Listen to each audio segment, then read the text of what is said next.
Hello friends, are you ready to supercharge your English skills? Today, we're diving into one of the most important building blocks of language, and that is verbs. Whether you're learning English as a second language, preparing for an exam, or just brushing up your grammar, let's go and learn what are verbs. So first things first, what exactly is a verb?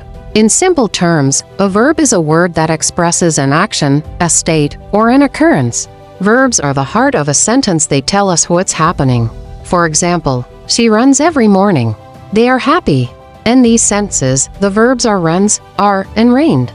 Without verbs, our sentences wouldn't make much sense. Types of verbs now. Let's talk about the different types of verbs. There are several categories, and understanding them will make your English much stronger. Let's break it down. Action verbs. These describe physical or mental actions. For example, he writes beautifully. She thinks deeply. Linking verbs. These connect the subject to more information about the subject. Common examples include is, are, was, were, seem, become. For example, the soup tastes delicious. They are excited. Helping verbs is also called auxiliary verbs, so these verbs support the main verb to show tense, mood, or voice.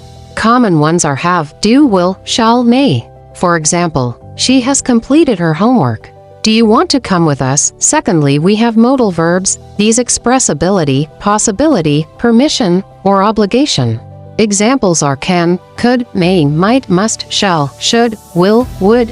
For example, I can swim across the lake. You should apologize. Let's move on to verb tenses.